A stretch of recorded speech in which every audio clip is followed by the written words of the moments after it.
Hello, and welcome to Waves of YA, a podcast focused on young adult literacy brought to you by the Ocean County Library's Teen Literacy Work Group. My name is Cecilia. I'm one of the teen librarians at the Toms River Branch. Joining me today, we have... I'm Stephen from the Upper Shores Branch. And I'm Chris from the Lakewood Branch. And I'm Melody Simpson, the creator of Melanin and YA, your source for all things Black and traditional young adult publishing. So today we have our featured special guest, Melody Simpson, who is the founder of Melanin and YA. We'll be looking into the founding of Melanin and YA with a brief interview with the founder and followed up with a discussion on what it means to read with intent. Thank you for joining us today, Melody.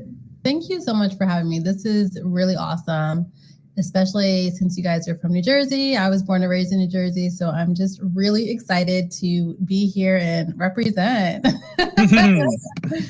We're excited New Jersey.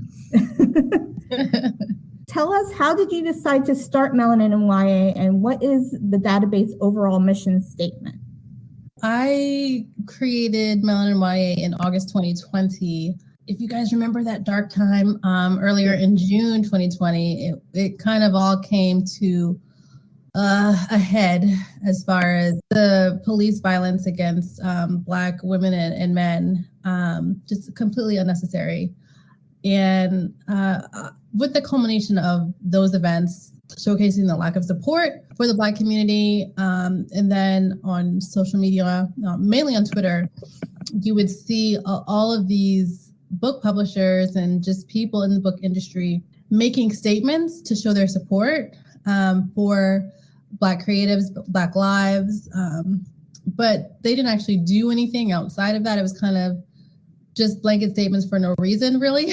And so I wanted to create a database that was a no excuses database so that if you are going to put something out there saying that you support us, then you actually have to do it, so that people can't say there are no Black books about this, there are no Black authors in this state, there are no Black editors, Black agents. None of that is true.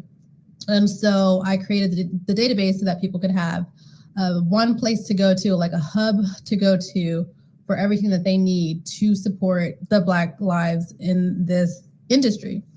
So as far as the overall mission, I essentially wanted to be a resource that's the premier source for like global content for Black creators. But I want to start it off just with traditional YA publishing, since I'm just one person. So it's hard to do all of that at once, but I'm going to start slow. There are things that I don't yet want to announce because I kind of have like a 10-year plan for Melanin and YA. So I've got a lot in store, but for now, I just want it to be a place that people go to for information. I want anybody to be able to go there, whether they're an aspiring writer, a librarian, a teacher, a publishing professional, or just a reader, anybody who needs information. If they're looking for Black cover designers or Black audiobook narrators, whatever you need, I want it all to be in one space. Yeah, I know one of the features I was looking at recently was the book release schedule for 2022 and looking at all the new books that are coming out. Yeah, I'm really excited about what's coming out, and I'm especially excited about the debuts that are coming out. We've got so many debuts, and one especially that I'm really looking forward to is Monarch Rising by Harper Glenn that comes out in October. And we've got just so many debuts every month, and the debuts I noticed a lot of love if they're a particular kind of debut, like a cis white debut, or just a debut that's kind of like that flashy one that everybody's talking about, whether it's lead title or not. But I want people to also remember to support the other debuts that are out there. And especially if there's a book coming out by a returning author who has a backlist and everybody's focusing on that big book that comes out on that Tuesday, but then they forget about the other books that are coming out. So I just wanted to have a nice little release schedule there so you can see everything that's coming out on that Tuesday, that you're going to go to the bookstore or go online and order those books that you want. What are some milestones that you've achieved with Melanin and YA? Any achievements that you are particularly proud of? I would say that the biggest achievement that I'm proud of is the GoFundMe that we did last year. We raised over $25,000 for Melanin and YA so that I would have startup costs for registering Melanin and YA as an LLC, for like future things that I have planned.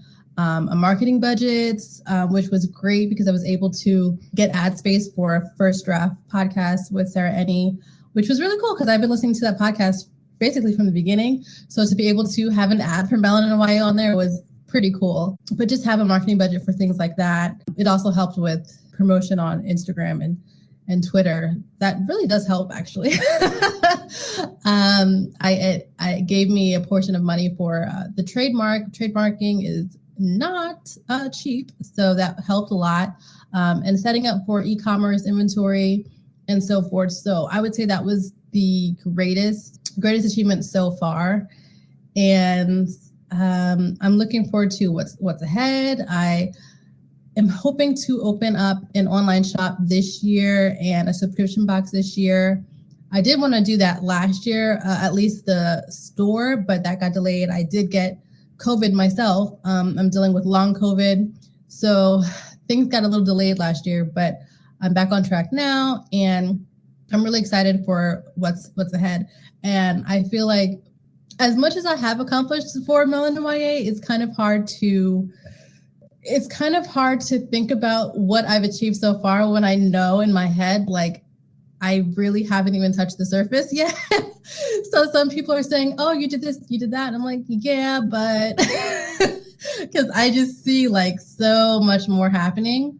So that is a great question. I do also have to like sit and think about what else I actually did, because people tell me all the time, but it kind of goes in one ear and right out the other, because I'm just like, no, but you don't understand. There's so much more coming. So yeah, I do need to take more time to just sit and really just be thankful for the people that do come to me, whether it's via email or social media or whatever. And they're like, your website really helped me. Those moments, they come at the most incredible times, because sometimes I'm working on Melanin and YA and I'm like, this is so hard. It's a lot of information that I'm updating. And especially with the long COVID, my fatigue has been just absolutely dreadful. And so I know sometimes I feel like I'm behind, but nobody else is really noticing, but I notice. And so I do need to really just enjoy when people compliment Melanin and YA and tell me when it has helped them, and just really see it. It's working. It is working. It's doing its purpose, and I need to live in that moment and appreciate that a little bit more. Your GoFundMe got funded in a couple hours, didn't it? Well, we hit the halfway mark in a couple hours. And like that was so fast. It was a lot faster than I thought it would. I didn't even want to do it, honestly. I was like, we're in the middle of a pandemic. I was unemployed at the very beginning of the pandemic. So I was like, I know other people are unemployed now too. And I was like, I feel weird asking for money right now. And I did not want to do it, but I was like, I need money for this. And so my friends were like, just do it. You'll get the support. And I was like, okay. So I did it reluctantly. But I'm very glad I did. I was floored, truly just floored by the amount of support. The book community is something special. I'll say that. They really are amazing. Awesome. Okay, so our next question, what can our listeners do to support you and your website? Well, I would say word of mouth is so important. I don't think people realize how much power they have when they just talk about the things that they love. And so whether it's talking about it when you're in your daily life, at work, at the grocery store, at the bookstore, wherever you are out in real life, even if it's limited right now, if the opportunity naturally arises to mention Melanin in a way, please be sure to do that. If you're on social media, whether it's a retweet or an Instagram story or something to just spread the word about Melanin and YA. If you want to donate once, you can do so. There's a link on our website. If you want to support us financially monthly, we have a Patreon. And the Patreon, if you support at a certain level, you get a Patreon box. So you get a book every other month after you support for 6 months. And it's a book and other things in there. So far, I've gotten nothing but amazing responses from the box that I do. So that's really exciting. But yeah, I would say just word of mouth. When we open up, I say we, but it's me. When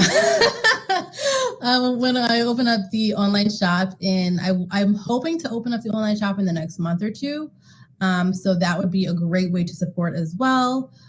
It will just be like mugs and coasters and tote bags and t-shirts, stuff like that.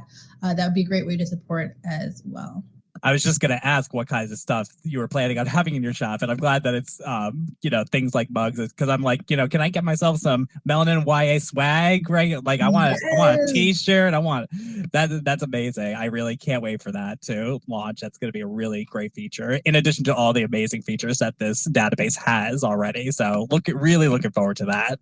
Thank you so much. And it was funny because the people who are on the Patreon who do get the boxes, over the past year, since the the past few months, I would say, since the GoFundMe, I've been able to get, I would say, sample products for the inventory to see, because I want to feel it before I sell it, obviously. And so some things were so incredible. I'm like, yes, that rocks. And sometimes they would get an early version of that. So the Patreon people, they already have some of the swag already. And then there are some things that didn't quite turn out well. The first time I ordered a sample of a coaster, it was just it felt like just a cardboard piece of paper. This is not. And then the second time I ordered it from a completely different place, and it looked like it was $50 worth quality-wise. And so that's been interesting, but to also kind of play around and talk to the Patreon people, supporters, and be like, hey, what do you think? So that's been pretty fun to go back and forth and get early feedback for that before I actually start selling stuff. And I'm also really excited about the magnets too that are coming. There's a lot coming. That's amazing. Do you know roughly about how many people you currently have subscribed to your Patreon?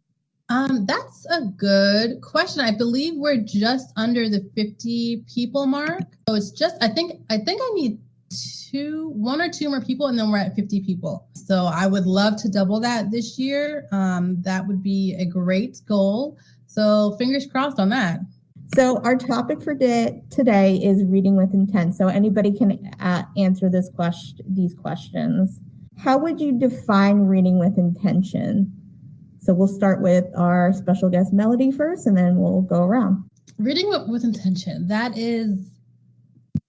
It's always been important to me, but it's always been kind of not a natural thing for me because my parents are both creatives, and they've always given me books that make me think outside of the box.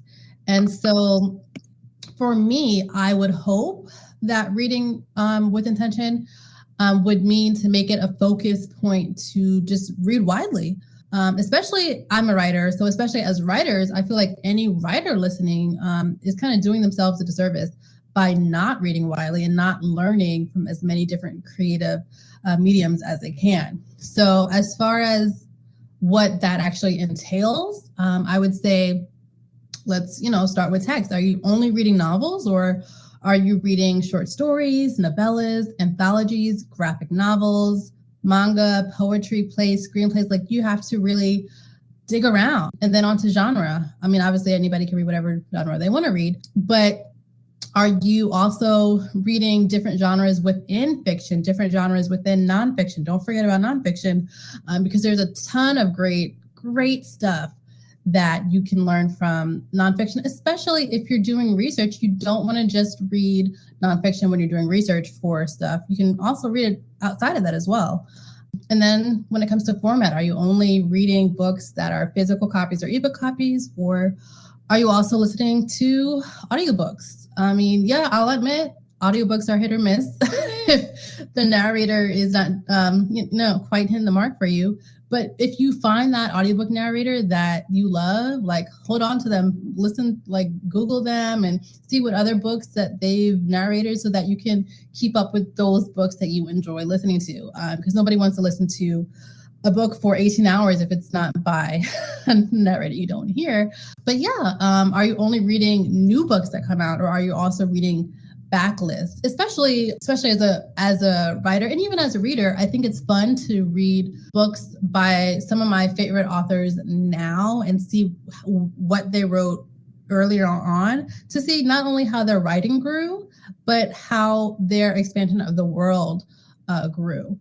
So that's kind of fun to see.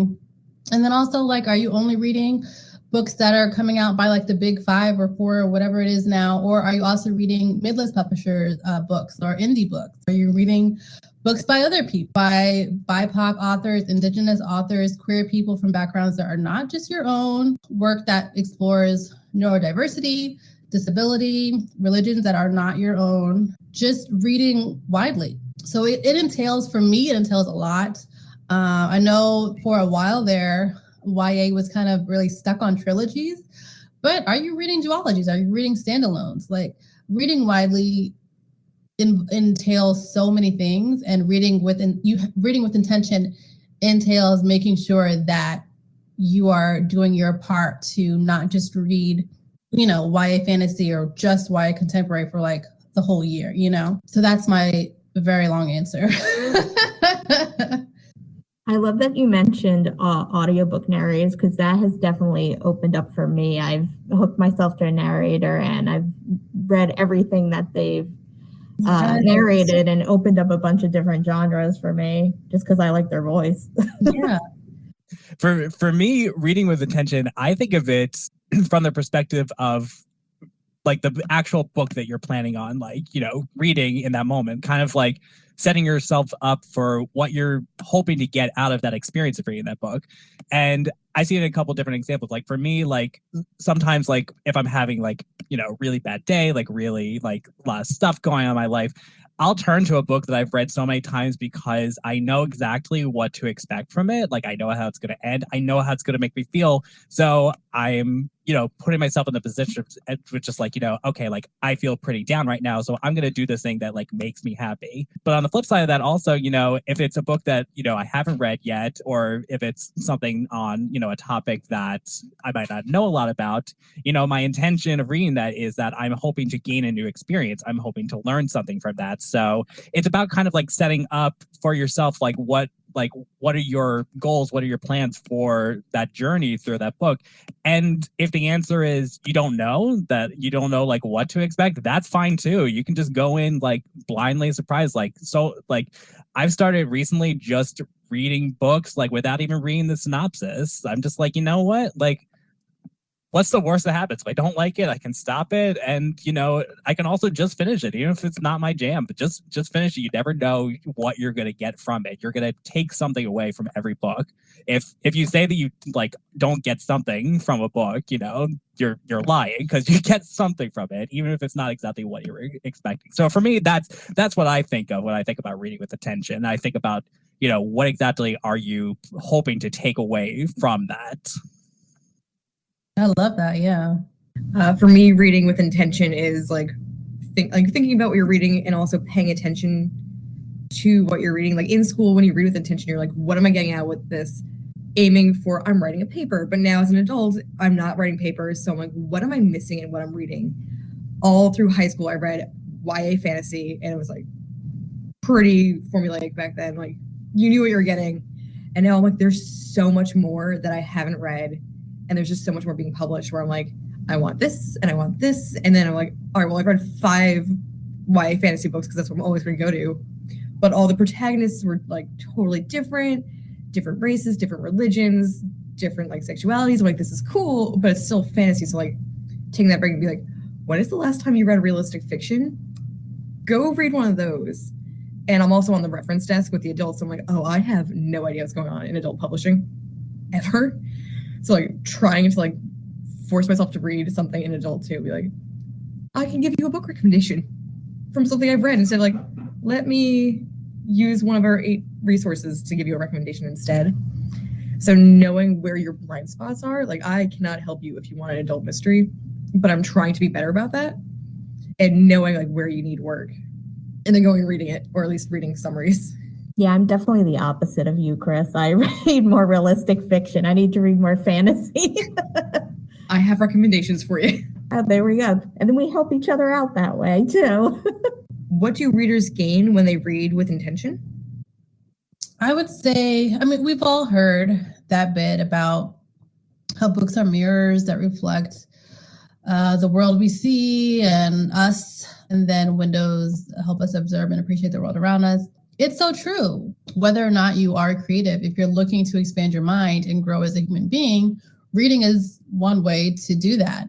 And I see like choosing not to read widely, if you're able to take advantage of that, it's kind of like you're taking for granted the freedom that comes with challenging yourself to think about the world, how it operates, and your place in that operation, so to speak. I would say readers, gain knowledge and compassion and an expansion of their imagination when you choose to read widely. It forces you to think and forces you to make a choice and not stand by when other people are put in challenging situations in real life because of ignorance and discrimination, because you've allowed yourself to read across different mediums in various ways, and you're teaching yourself in different ways how to react in real life.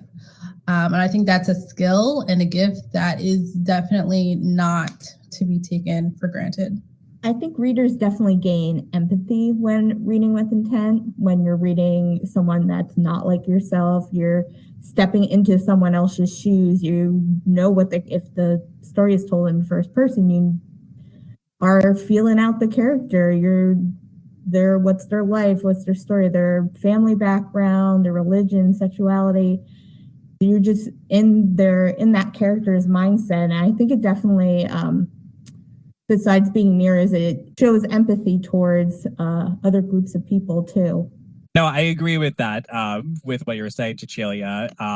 Definitely, it just you gain new experiences. You gain a different perspective that you may not have known, or one that you just never could experience. Like, for example, just today I finished reading Felix Ever After, the story about trans Black teenager, and as a cisgendered white male, like I can't necessarily identify with that, but reading his story from his perspective, at least I'm able to have a glimpse into his life and what he's experiencing it, and I feel I've just gained a different perspective, and now I'm really glad that I had that experience with this character. So these experiences are really what's important, and what you can really gain.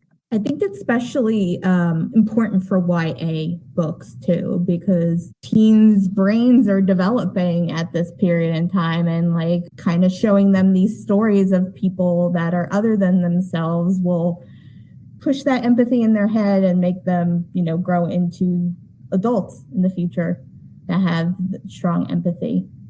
Yeah, I agree with that. A lot of the books that I've been reading recently, on more than one occasion, I've said to myself, like, wow, I really wish I had this book when I was a teenager, because, we're all, like you said, it's such a formative time. We're all figuring things out, and, having all those different opportunities to gain all those different experiences is so important. And opening yourself up to such a wide variety of different stories and journeys is so important in helping develop your own identity, I would say. I agree with definitely empathy, and also like teenagers, their bubble, it could only be just where they live, where they've never met anyone that didn't grow up like them, live in the same town as them, has never gone out. So it's a chance to see worlds and like parts of the worlds that they've never seen, which literally could just be like a 20-minute car ride from them,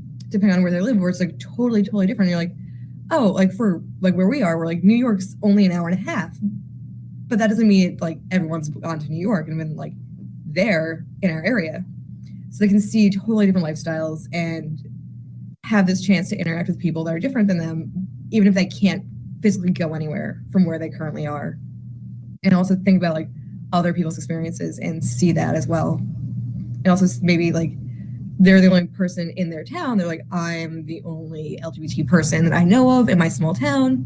But hey, there's books. I'm not alone. There's other people with me. So it's a chance for them to see like, yeah, I'm here, but the world's bigger and there's more people out there like me or that are different from me depending on how they're feeling. That's such a great point that you mentioned that, because it reminds me of when I was younger. I'm originally from Maplewood, but I've moved a lot around, in my life. And Maplewood is wildly diverse. Like, I was just so lucky there. And I was also I've always been an avid reader. So I was always an avid reader as well, in addition to that. And then going from that to, I also moved for a very brief amount of time, we were not there long, to Howell, which was like completely white. There was only 4 Black people in my entire school at that time. And one of the other person was my sister.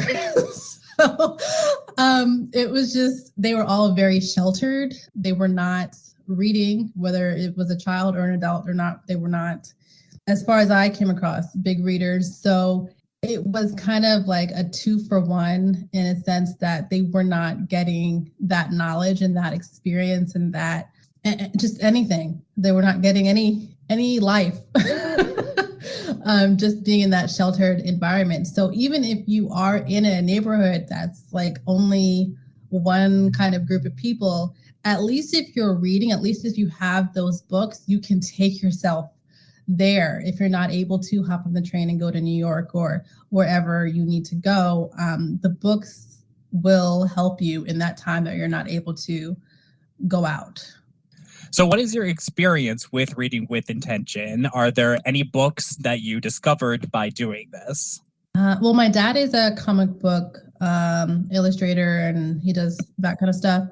So I've always kind of, and then my mom sings, but I've always kind of been handed books that are either books for Black little kids like me, or just books that were not white, focused on white people, or just different mediums, different ways to read. And so it never really occurred to me to read any other kind of way. And so it's hard to kind of answer this question, but I will say that as I grew older, there would come times where I'm very much a mood reader. And so instead of kind of just reading whatever I wanted to read, I would make it a point where I would say, okay, for the month of January, I'm only reading graphic novels. For the month of February, I'm only reading memoirs. For the month of March, I'm only reading this. And so I could still be a mood reader, but I would have a focus point. And in reading more graphic novels over the years, because I didn't really quite read them at first, because I was like, oh, my dad does comics, like that's his job. And I was like, that's his world, like I don't need to be a part of that, which was hysterical because I grew up going to comic conventions all the time. Comics were around me my entire life. I was like, that's his thing, But if you're reading with intention to read widely, then you can find out things about yourself that you didn't realize. I found out that I particularly am not moved by YA contemporary necessarily, but if you put it in a graphic novel, I'll go through that so fast and I will love it. And so I found that I kind of like different genres if they're presented in a certain way. So I think just playing around with reading different things, different ways will help you open up yourself. So I think it's really about just discovering how you can best take in information was my discovery. So when I first accepted this job, I was getting into reading YA again, and I came upon From Twinkle with Love by Zendaya Menon, and the main character is going to film school, and that's what I went to school for, so I kind of connected that way. And then I started getting into being interested in the Indian culture that's involved in it, and I ended up kind of going through her whole collection. And at that point, I was like, well, I really enjoy learning about different cultures. What else is there of Southeast Asian writers? So I got into a match and made in Mohindi and read just everything about different cultures, listening to audiobooks with different narrators that are also own voices, and got really into reading a lot of own voices stories and realized that I actually really like contemporary romance as well, which is not what I was into when I was younger. I was more into the paranormal fantasy Twilight books. Made me realize I have a different reading intention as an adult as I did when I was a teenager. So discovered a wide range of books that way. For me, I only really got into YA somewhat recently because I come from a children's background. I've been a children's librarian for about 5 years now, and only recently have I in a role where I still do children's, but I also do YA. So it's something that I kind of, in my own life, I kind of just skipped over that phase in my reading journey. I kind of went straight from like middle grades to basically just like adult books. And even then, like not real. I somewhere along the way, I kind of like lost my love for reading. It wasn't until I came to the library and started working that I kind of rediscovered that love. So only recently have I really like been diving into YA. For me, kind of the turning point was, I was just looking for different popular YA books. I was kind of just like making my way through them. And I got to Heartstopper by Alice Oseman, her graphic novel series. And at first, like, I really loved it just because it was like really cute and like really fluffy and it just made me happy. But as I started to like go through it, she's up to her 4th volume now. She just published her 4th volume.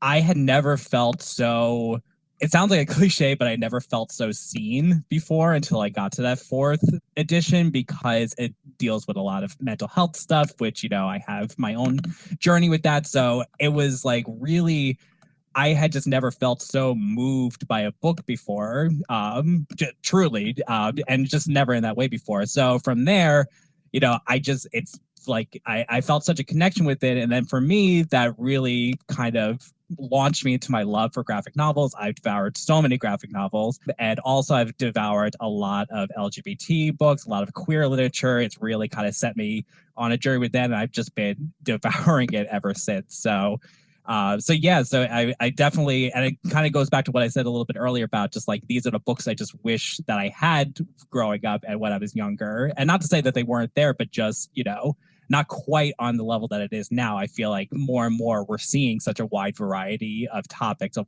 wide variety of voices. And yeah, it's really amazing what, one piece of literature can do, like how it can set you on this kind of journey. For me, when I was like a teenager reading, I wanted like that escapism of fantasy of like the girl gets to go away to a whole different world. And now I'm like, I have read all of that a million times. And 2, like anything's like realistic fiction, like quirky female protagonist in like the school falls in love. I'm like, I have lived this. I don't want to go back to high school. Don't want to go back to middle school. It happened. Don't want it. So now I'm like, I want other people's experiences. I already lived this. I want to see from other people's perspectives. And like, especially with fantasy, like so much fantasy is like Greek mythology and like Arthurian legend, where I'm like, I know where this is going. I've read 20 different versions of this in high school. So like the fact that there's so much more diverse, like I'm going to keep coming back to fantasy because it's what I read a lot of, like cultures and like mythologies that are out there that weren't getting attention before. I'm like, I don't know where this is going. I can't tell you the end from the first chapter. So like getting to see that and like getting to experience other people's perspectives is great. And like, it feels like fantasy opened up for like way further than it was for me, where I'm like, there's so much more out there and there's so much more being published that you can get a hold of easily now, where I'm like, yes, give me more. Like I'm no longer like burned out on fantasy. And like, that's why I'm back to like starting to read some realistic fiction too, where I'm like, cool, there's like other protagonists. It's not like I'm a quirky, like cishet white girl. I'm like, yes, give me other things. And like being able to give teenagers 2 other things, like read this. I love that you mentioned different perspectives, and kind of like I read this all before in high school, because when you do go back and you read YA books, you get to see how other people's high school experiences were, because we are in tunnel vision when we're in high school. It is all about us. Nobody else matters. Sure, we have friends and we care, but do we really know what's happening in their lives? No. And so to read these books, especially contemporary books, where it's just basics, down to the basics, we strip away all of the fantastical elements of it, and we just get focused on the reality of the situation. This is what I'm going through. And if you read certain books, you're like, oh my God. You might realize something that happened in your life that you may have completely ignored, or you might have a connection with somebody else and you kind of see, in a sense, what they were going through that you didn't even really think about until you read this book. And so I think that definitely helps, because we finally begin to understand the people closest to us or around us, or if they're not close to us anymore, we still have a better understanding of what they may have gone through in a time where we had no idea what they were going through, and they may have been sitting right next to us in English class that whole year. We didn't know, So it's a gift to be able to have that knowledge. Even if it's later in life, it's still a gift to be able to get that knowledge. What are the larger benefits to society reading with intention? I know we kind of touched on that a little bit. Yes. So while we did touch on it a bit, I do want to add, we can kind of see, to kind of twist the question a little bit, we can kind of see the benefit of people who don't read widely or with intention, because it's happening right now. Books are getting banned by Black YA authors just because they're Black.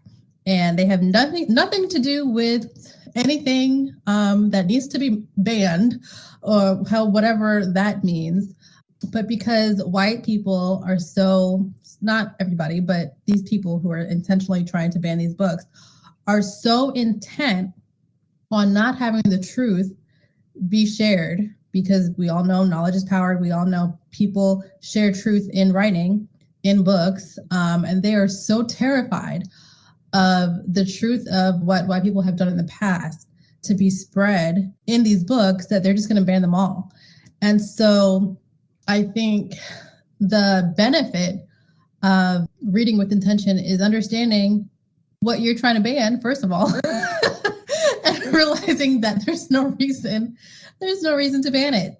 These people probably have not read a single book since Gone Girl came out. You know what I'm saying? So they have no idea what's happening with these books, especially with YA books. The last time they picked up a YA book was probably right before The Hunger Games came out, or right before Twilight came out. Those big monster blockbuster hit books that everybody has to read before the movie comes out. But they're not actual readers, and they don't understand what's involved in these stories. And so I kind of went on a little tangent there. But yeah, I think you definitely have to open up a book before you can understand what benefit or danger is being presented with the book, for sure. A lot of it's like being more aware of like outside of your own bubble, and like knowing there's more out there, and seeing like the more you experience anything that's different than your own life, the more you understand of it, the more empathy you do have, and the more understanding you have for other people and what's going on, and the more you care. Because like seeing something on the news is like really removed from you, but as soon as you like make any kind of personal connection, you're like, I care because now this affects me. So by reading diverse books and reading with intention, it helps bring whatever's on the news that could be happening across the country from you. Now you feel it and have a connection to it, and now you care more and are more likely to go out and do something, either by donating or like helping out in any way that you can, and being another voice to support anything, like any the causes. So that way more people are involved, and the more notice it gets, the more of effect things are going to have. But yeah, just with everything going on, it's so clear that there's such a lack of empathy and a lack of understanding, whether it's intentional or unintentional. And books are just such a great medium for learning about other people, learning about different experiences. in a way that might get the message across. Like, and there's so many different types of books, so many, different between nonfiction, fiction, and even just the types of books that are written. Like, there's a type of book for everyone. So even if you're the type of person that thinks like, well, like I'm not the type of person that can gain an understanding from a book because I don't like them, I don't understand them, whatever the reason might be, there's so many different mediums that like surely one of these will connect with you and surely will give you that perspective that you're needing. So yeah, I think that's definitely the benefit, is that we really can all get that empathy that we all so desperately need, especially right now. Yeah, I think it's important to tell stories that are both hard to hear and joyful stories too, because those are two different sides of the same experience. Making sure to read both those stories, even if they're hard to hear sometimes or hard to read, that's important as well. How can reading with intention help to promote diverse books to readers that are new to reading diversely?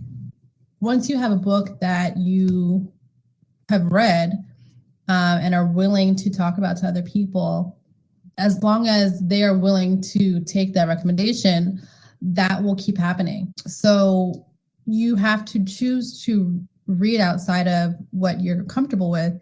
And then once you read the book, you have a responsibility, so to speak, to talk about it so that other people can read those books and have those books in your hands. I've been reading Rise Up, How You Can Join the Fight Against White Supremacy by Dr. Crystal M. Fleming. And it's taking me a while to go through it because it's a nonfiction book. It's so much to unpack, but I cannot wait. And I kind of am already talking about it because it's just so good. And I just can't wait to keep talking about it even more. So yeah, you've got to make sure that you are spreading the word about this book. I know we all hate Amazon, but leaving reviews, because those reviews actually matter to people. So leave those reviews on Amazon, barnesandnoble.com, wherever you buy the book, so that people can see that not only are people reading the book, but they love it so much that they took the time out of their day to review it. And that is so important. So definitely word of mouth helps promote diverse books, especially since most of the time when we are talking about word of mouth books, it usually are those blockbuster type of books. But at that point, everybody has already heard about the book. So it's important to not just put that enthusiasm into, those big books, but also into the books that you're reading every day that you come across, for sure. Yeah, I know every time I read something I really enjoy, I just won't shut up about it. And I always make sure when I'm doing displays at the library to include diverse books. Sometimes I have a hard time including other stuff on there because there are so many good diverse books out there. And then when kids come into the library looking for something, I make sure I recommend them authors that either write in the genre. If a girl's coming in for a romance, I pick up Nicola Yoon, and she is a romance writer. You can pick any single one of hers, or Maureen Gu.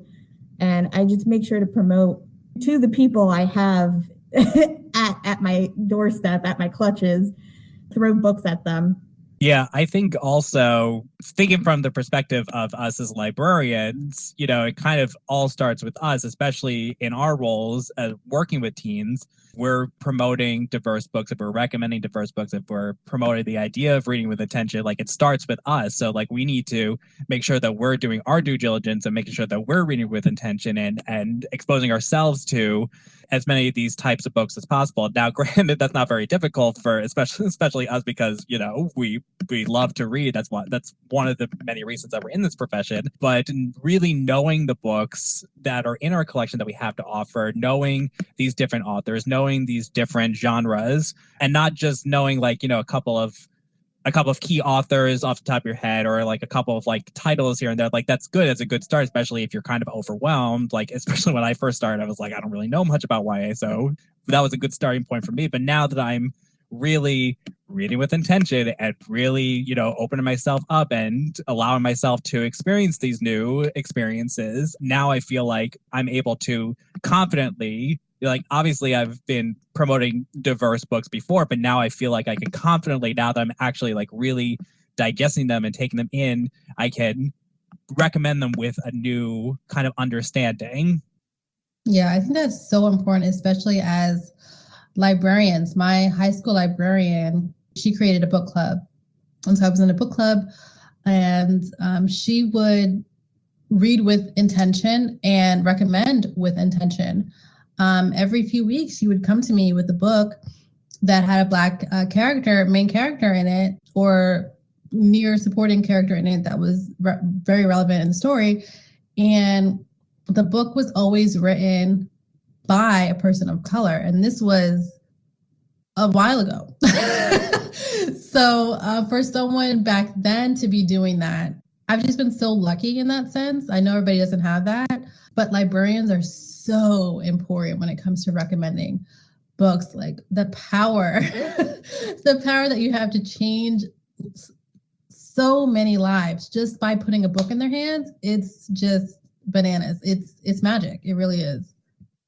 For me, when I read a book, I tend to think of like what bigger series it connects to, because we always have the customers, especially for me, we have like some real intense readers where I'm like, you've read everything that's building somehow. Of like, all right, well, you've read The Hunger Games, you've read Divergent, you've read like all the big name series. All right, here's some things that you haven't heard of a million times in the news. And like, I look for books that I'm like, this matches to this popular book. So I can be like, well, you read that, you liked it. This is really similar. And here's why it's similar. And then they're reading things that they wouldn't have like necessarily, like, it's still the genre you want. It's still like the same like themes, but you've got diverse protagonists that you wouldn't have been reading if you hadn't been thinking about them necessarily or going for them, or even really notice that you weren't reading this whole chunk of books that match the same themes. So I've been using that to be like, hey, oh, you liked this cute like romance. Here's another cute romance author, and like matching them up of like, oh, these things you liked character driven. This is character driven. Read them, and like once that door gets like cracked open, you can start like being like, here, you read that, and now this book is similar to that book that you got recommended that was similar to this book, and now you're going off into the world reading even more books that are more diverse than you had really originally thought of when you're just like, I want another Hunger Games. I kind of imagine with that like a web or a Venn diagram of like circles within circles of like, well, this is to Hunger Games, to this is Divergent. If you mix those together, you get this. Just start putting like the strings on the wall, mapping Yeah. and be like, this is how they're connected. I promise there's some relation, even though you're like 6 books out at this point. I definitely will, if kids come in and they recommend a book to me, I will definitely like be like, oh, what is this about? Or if they come in and they're looking for a specific genre, I'll start kind of reading that genre to see if I can get some more recommendations for them as well and create book lists and displays. We have an LGBTQ display here, so I can kind of see what types of books are keep going out and read more of those, read what the kids are reading. I've enlisted a couple of my teens to like do some of my reading for me now, where I'm like, I figured out what you like. This is similar. Read this and get back to me on what you feel about it. Or I'm like, I do not have time to read this. And like, we have like, because we have multiple librarians on our desk for YA, or I'm like, we have a list where we're like, hey, this kid's looking for more of these, and we'll just add things to like these running lists to be like, hey, you came last time and we only had like 3 books. However, we combined 3 different people's brains and we have 20 books on our list now.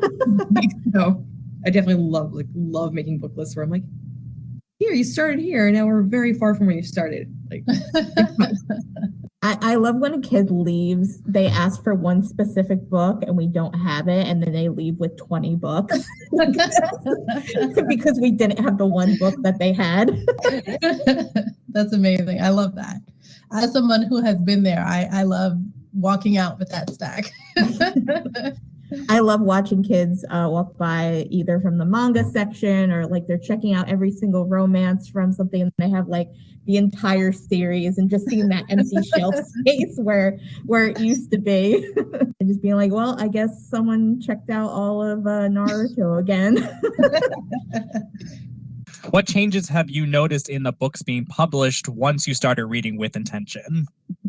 Well, not necessarily when I started reading with intention, because that's been a through line for me. But I will say that in recent years, once publishers started making intentional choices, intentional business choices, I've noticed that Nicola Yoon and David Yoon, they have an imprint now, a YA romance imprint specifically for BIPOC authors. Like, that's incredible. That we would not have seen that if certain things hadn't happened, unfortunately, I believe. Kwame Alexander has an imprint, Versify. And even Rick Riordan has an imprint that specifically is there to, because we all know the Greek mythology stories, but other cultures have mythology stories too. So for him to do that, he knows his influence in this industry and he did something about it. And that's incredible. So I would say people who know their influence, know their power, and do something with that power, that is incredible. And that's what I've noticed in the past handful of years. People who are being offered these opportunities, finally long overdue opportunities, or who have been there for God knows how long, and they're cis white males, and they know, hey, I can do something about this. And they actually help, and they're true allies. So I've just noticed people who are true allies stepping up and doing the work in a big way, but not being like showy about it. Like, I did this, I did that. There's kind of nothing worse than an ally who's like, hey, I'm a good ally, right? Just, be quiet, do the work, and the work will speak for itself. So yeah, that's what I would say I've noticed over the past few years. I would say the one thing I've noticed, just kind of like looking at like the new books that come in, especially like over the past year or two, I feel like this younger generation, like I feel like they're a lot more open and like willing to discuss a lot more things. So I find that in a good way, I feel like a lot of the books that come in like really aren't afraid to tackle those really difficult issues, especially like the amount of books that we see coming in that specifically talk about the Black experience, Black Lives Matter, police brutality, all these things that have been at the forefront in the recent past. It's so great to see these stories. It's obviously not great that there's a specific need for these stories, but the fact that they're able to release these stories and tell these stories and aren't afraid to have these conversations and to open up people's minds, and even not just that, other topics as well. It's a really great thing. And not to say that other authors or books haven't tackled difficult issues, but just now it's great to see that they're really focusing on current events and it's putting the world around us into a different kind of perspective through this medium, which I think is a really cool and important thing.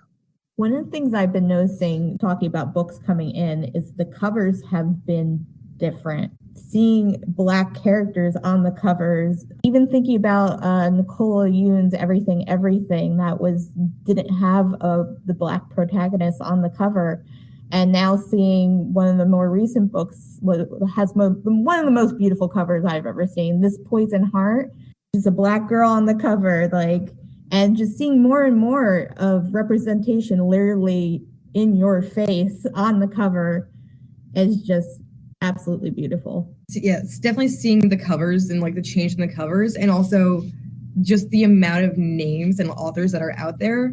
Like, I feel like when I was like a teenager and a kid, there's like 5 authors I could think of that were Black, and then now I'm like, there's a ton. There's so many more diverse authors out there, and also I feel like the ones that were getting promoted when I was a kid was like Rita Williams Garcia and Walter D. Myers, who are fantastic writers, but they were like hard life, like this is what it's about, like dark and gritty, and you're like, well, I don't want to read that. But then like now there's like a ton of Black authors, and like we have authors that are hitting all those things. And we also have authors like Nicola Yoon, where it's like, it's just cute, fluffy romance. You don't have to be like, oh, this is the only thing you're seeing in representation. Is a whole bunch of other stuff too. You can have just a cute romance. You can have like a fantasy protagonist. Like I really enjoyed the Dread Nation, where I'm like, yes, go hunt some zombies in like Yes. historical fiction. I was like, this is great. I'm like talking about like that too, and like having that perspective of like the one protagonist's father was the plantation owner at the time, and like addressing that in a YA book instead of like kind of like dancing around it. Like this was a thing that happened. Also, there's zombies, but like, and mix that in with your fantasy, so that you're not like, oh, the only Black authors are writing like gritty, hard life stories. Yeah, there's a wealth of stories to be told, and I'm just so happy that publishers are. I don't want to say seeing that, because they could have seen that all the time if they chose to, but they're seeing dollar signs now. So, but I'm just so happy that our stories are finally being told, because we've always been here. We've always been telling our stories, but to have our stories told in a way where they can be more easily accessible through a bookstore is just absolutely incredible. And I'm so happy that we're finally here, and this is just the beginning. I think accessibility is definitely important. Like coming into the library and seeing displays or seeing the books on the shelves, or being able to access them digitally too with your library card is. Shout out to the Libby app, because it is my savior. I love getting audiobooks and ebooks from there. Oh my goodness. So yeah. The other thing I noticed was like, it's not just like a one thing, like the protagonist is Black or the protagonist is LGBT. Like you're getting like a mix of things. Like people have layers. Like they're not one demographic. Yeah. And seeing that in books too, of like you can be more than one thing all at once and have to deal with it, and like having that, and then not just like focus is on that topic. It's like, hey, by the way, this is what the character's like. We're gonna go fight zombies or do whatever else is happening. It's not like we're just gonna be like, here, one thing, or we're gonna focus on this topic. It's like there's more going on, and like seeing that there's more going on than like just that.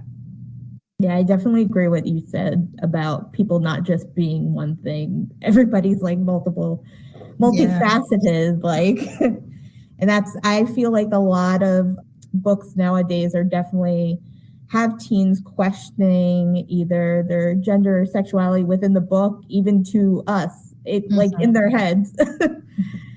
And I just think that's what real teens do. So we're showing more of that.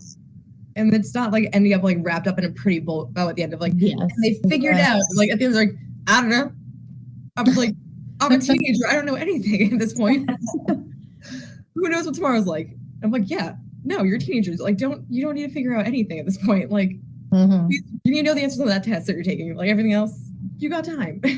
And having like the teens in books, like, be like, I don't know, I got time. It's great to show. Like, you can change. Like, you don't have your life figured out even at 18 when you're graduating high school. You're like, I'm going to college. Probably going to change my major twice. And that's okay. It's okay. Yeah. Any final thoughts before we wrap things up? No final thoughts. Just this has been so much fun. Thank you so much for having me. I really enjoyed this conversation. It was really fun. Thanks for being here. Thanks for joining us today, Melody. Tell everyone where they can find you online. I am on Melanin_YA on Twitter, or Melanin NYA on Instagram. And then on Twitter, just Melody Simpson, if you're just trying to follow me personally. And of course, melaninya.com. All the links are there for everything else. Maybe eventually down the line this year, we being me, will start. I have a Melanin YA TikTok, but I have not put anything on it quite yet. But hopefully soon that will happen. But yeah, Instagram and Twitter seem to be the main social media outlets that get attention for Melanin YA. So just sticking with that mainly for now. And then of course, melaninya.com. Awesome. And you can find all those links on our Padlet on our website. Be sure to check out the Ocean County Library's website for more podcasts and events on our website's calendar of events page. All titles mentioned in today's episode can be found through the Ocean County Library free with your library card. Until next time, happy reading.